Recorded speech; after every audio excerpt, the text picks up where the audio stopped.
The date is March 15th in the year 2019. My name is Anita Hecht, and I have the great pleasure and honor of interviewing Kristina Ann Harris on behalf of the Community Support Network to record some of the stories of your life. And so thank you so much for doing this interview, Kristina. Thank you. Let's just begin with your birth date and place of birth. My birthday is 2/13/1981. I was born in Madison, Wisconsin. And how old are you today? 38 years old. Got it. Do you know anything about your early life? Did people tell you stories about you as a baby or a young girl? As a baby, I was very fuzzy. That was part of my disability. That what the medical community called my mom and my grandma. Okay. And what did you hear about your disability as you got a little older?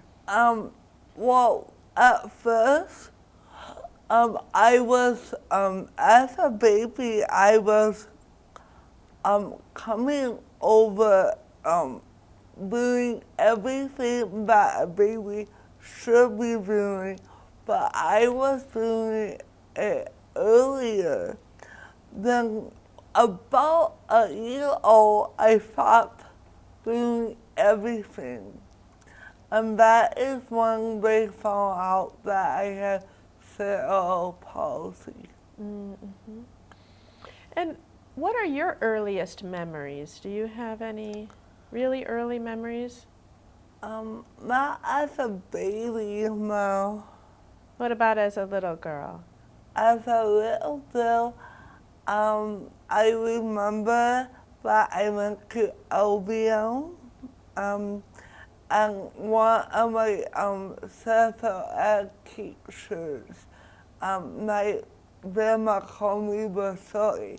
My kindergarten teacher did not want me in her class, so one of my special ed teachers, her name is Mary, and she went to the principal and was fighting to keep me in the class, in my kindergarten class, and the principal backed Mary up, so I was able to stay in her class.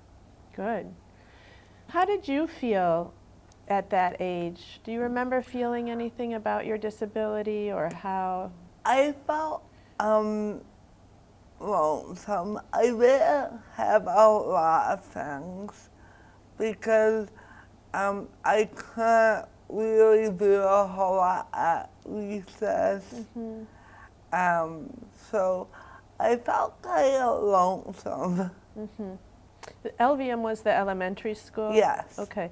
And so you had some special ed classes and some regular classes? Yeah, like in the morning, for kindergarten, I had my normal kindergarten class. Then in the afternoon, I spent my time with my teacher, Mary, in the afternoon. Did you like school other than it feeling somewhat lonesome? I love LVM. I love but to the end of my high school career, I felt out of place because You felt, I'm sorry, out of place. out of place. Because I felt like I was older than everybody else, but then all my other friends were out of high school too. Cause I didn't get out until I was 21. So all my friends graduated and went on to college. I was still in high school. So I kind of felt all of place. Right. That makes sense. What kinds of things did you like doing at home or at school as a young girl? And I like to paint, listen to tapes on CDs, watch TV, go to the mall, go out to eat, hang out with my friends. so kind of the stuff that kids do Yeah. and love. What kind of painting? Just like seeing a painting as a little kid. I don't do it anymore, but I like it as a little kid. So, and you had friends. That were they also in special ed classes or regular classes? Most of them were in normal classes, but I did have some special ed friends. Okay. Some people that you still have contact with today? Yeah. Yeah? Oh, that's great. Where did you go to high school, Kristina? Follett. La Follette. What are, when you think back at that time in your life, did you feel that people expected less of you or more of you? Did you feel supported or understood? I'm curious. Follett, no. No. Because I had this one teacher. I remember I was taking college classes at Follett. Through Follett has a program through the UW that people can take classes through the UW, and so they are college classes, but you do them in high school, and so I wanted to go into this field, and this one of my teachers said, I hope you fail. Yeah. Wow. Yeah. So she put, so this was a all normal class, no like social ed people in the class. They did not want to work with me, so when we had to do group projects, I was on my own, because nobody wanted to work with me in the class. So I felt like an outsider, but I knew I can do it. That's how my attitude is. I had a very good attitude on my life. I knew I could come over this issue. Wow. Good for you. Where do you think that kind of attitude comes from? I think it comes from,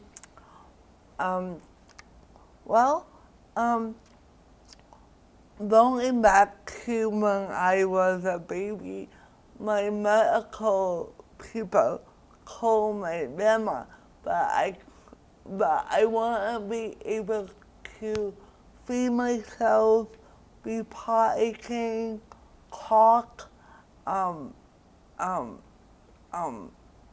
They said you wouldn't be able to? No. They told that to your grandmother? Yeah. Okay. I overcame all of that. Wow. So you're able to talk and you're able to do a lot of things for yourself. Yeah. So you started off with the personality of, I can do it. Yes. Was there anybody who encouraged you? Yeah, I'm going back to Albion. my teacher Mary, I feel am very close to Mary, okay? And so I have to say Mary and my first grade teacher at LBM. Your what teacher? My first grade. Oh, a fourth grade teacher. Yeah.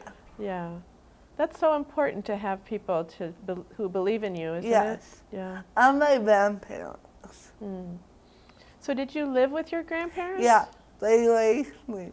I mean, my mom was in and out of my life so much. I mean, she was in and out a lot. So my grandparents raised me and my two brothers. Oh, okay. So did you end up taking that UW class? Yes, I did. I took it.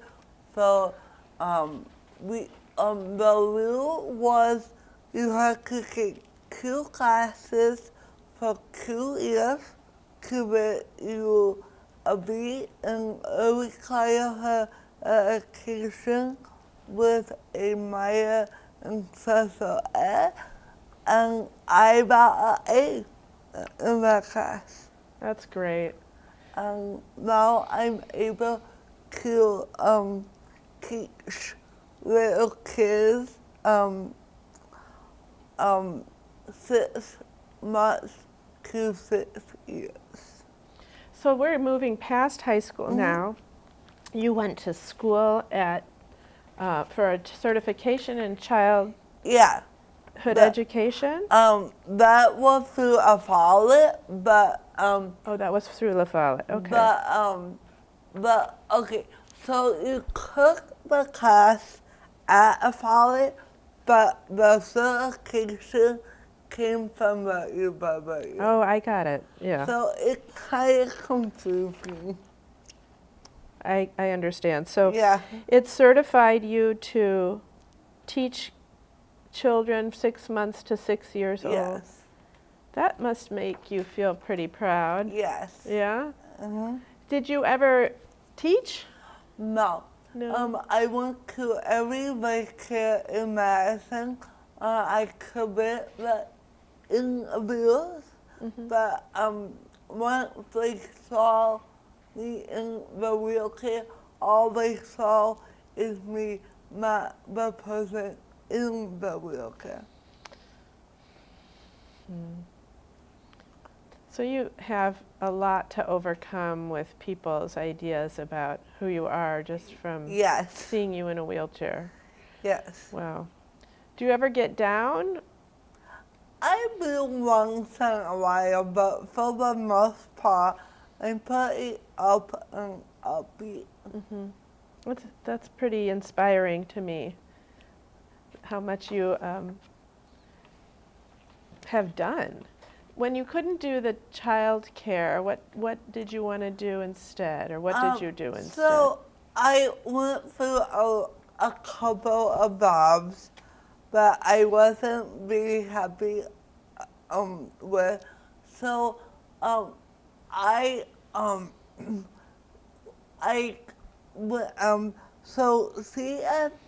so one of my jobs had to let everybody go. So CSN found some other people and me some one job that I'm still working at currently at Wyatt in a Pfizer. I started out just being part-time, and now I'm full-time. So Wyden is your employer. Yes. Can you just, and you came to CSN in 2006, I Yes. think. Okay. Before we get to Wyden, how did you get here? How did you find out about this? Well, okay, what happened was my other agency went out of business, and sadly, so the county had to scramble to find people on my agency right away. So they picked 2 interviews, so we had to interview 2 people from I both see. agencies. And So you I picked CSN. What did you like about it? I just felt but the person that I interviewed was very honest with me, very open, very friendly. I just thought a good vibe when I first met her. So That's great. So, and has it been a good part of your life? yes. Yeah. What is your job at Wyden? Could you describe your work? Ryan, now I'm the office assistant, so I do in the morning I do all the dishes. I put them in the dishwasher. I vacuum all the floors. And then I do office work. I do emails, I do interviews, I do I deliver mail, I deliver packages from Amazon, from UPS, Yeah. from FedEx. I am the secretary. When the secretary is sick, I fill in for her.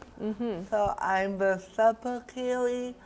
I feel a Everything. little bit about. And you've been there since 2006? I've been there for 3 years. For 3 years, okay. You like it? Yes, I love it. You love it. I want.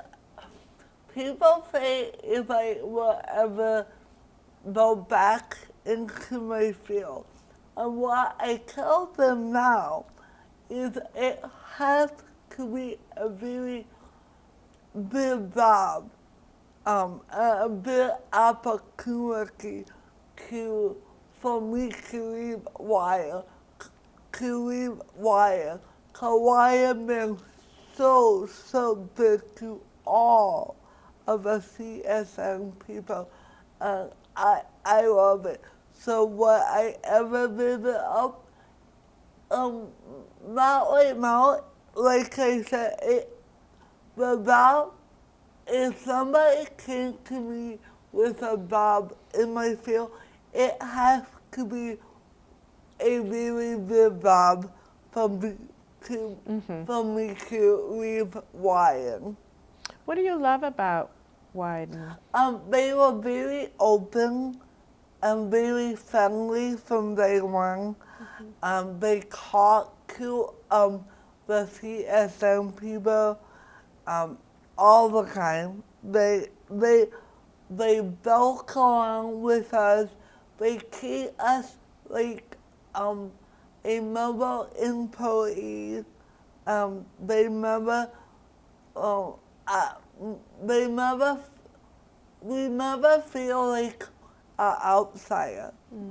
We always felt part of a team. That's so great. That's wonderful. Yes. You just want to be treated the same as Yeah, everyone else. Yeah. and they do. Yeah. They are so awesome there. That's great. Well, so CSN provides you some kind of support there? Yeah, a little bit. They only help me put the dishes in the dishwasher, but I'm on my own after that. Cool. Tell me also about something you're involved in at CSN called Salso. Salsa is a group of wonderful ladies that the director came up with. She select 3 ladies that we go out in the community and we talk about our disabilities to different groups. We have been going to the UW campus. We do our college. We do YN.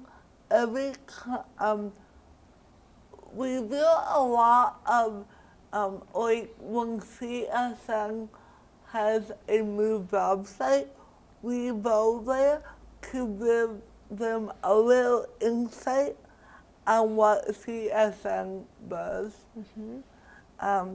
So I'm hoping it helps people open their eyes a little bit about people with disabilities. I love it, so. I can tell you're a really good speaker and present the issues really clearly. Have you done a lot of these presentations? I have, but I also have been, I did a couple with my boss at YN. That is part of my job too at YN to do presentation to different groups.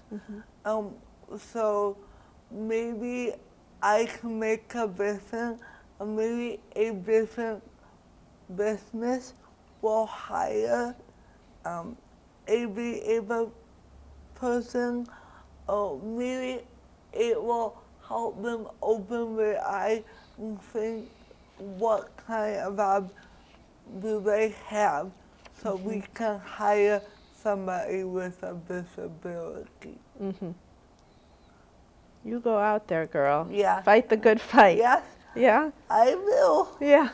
Tell me about, you have a boyfriend? Yes, I do. His name is Andrew. We've been going out for 6 years. I live with him and work with him. He also works at YN with me. He is the popcorn person. He makes popcorn, he vacuums room, and we work really well together, and we've been living together for 2 years. For 2 years. And how tell me about your relationship a little. What drew you together? Actually, we met here. And at the time he was going out with somebody else at the time, and so they broke up, and I kind of jumped right in. You liked him. Yeah. What did you like about him? I just like how kind, how heartwarming he was, and how helpful, and how funny he was, and Do you live well together? yeah, Yeah. I think so. Any obstacles or challenges you have in the relationship? I don't think we do. I think sometimes he tries to hold me a little too much. Help you? And I kind of have to tell him I can do this by myself. But the apartment that we live in is not really set up for wheelchairs, so I think that's why he thinks I need more help than what I need. Does that happen to you very often, that people think you need more help than you do? Yes. And so what would you say to people if they don't know? Just come up and ask the person before you bump in and help them. Yeah, that makes a lot of sense. Are there other challenges or losses that you've had to deal with as an adult? Yes, I lost my grandma.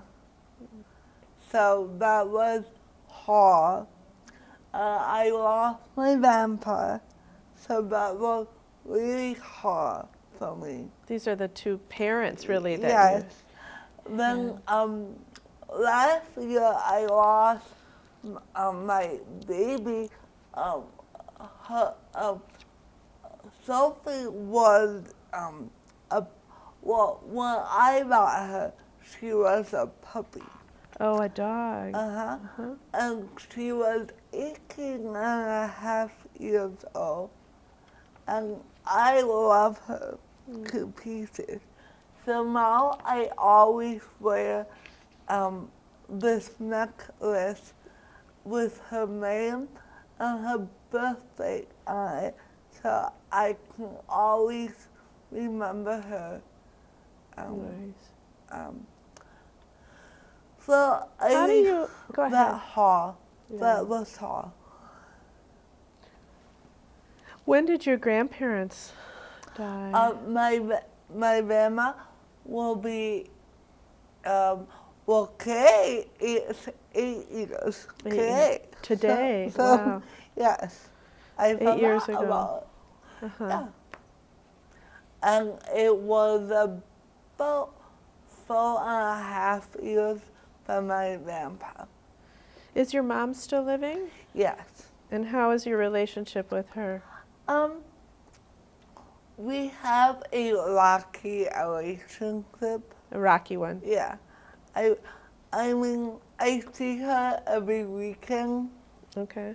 But it's still rocky. Okay.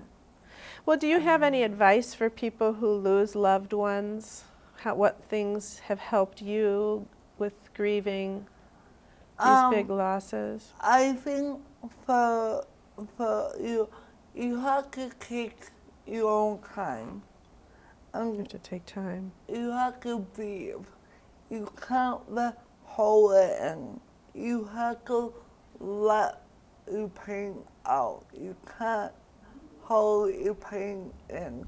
And you have to cry. And you have to be mad if you want to. And you need to talk to someone about how you're feeling. Right. Well, that's very wise of you. Yeah, I mean, with Sophia, it was hard. It was.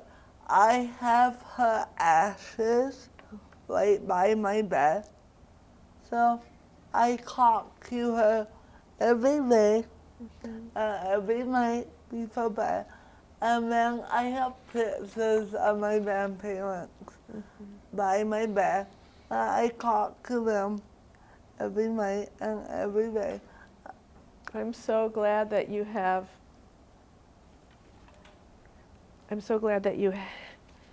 found ways to manage those losses.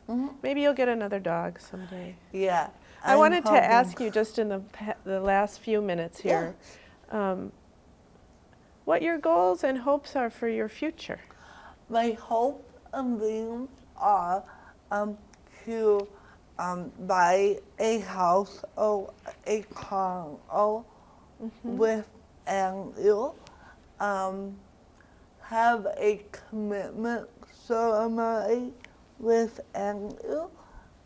We want to do that. Continue to be working at Wyan and to get a pet, to get a puppy. Oh. Well, I hope next time we check in that you get some of those things. So I'm really hopeful that all of them will come true. Is there anything else you'd like to say that I haven't asked you about, or that you want others to understand about you and your life? Just to be open to everybody and don't look at the outside. Look at that person in the wheelchair or in the walker. Just be an open book. open mind. Don't just brush off on what you see. Wonderful. Thank you so much for letting You're me welcome. interview you, Kristina. You're welcome.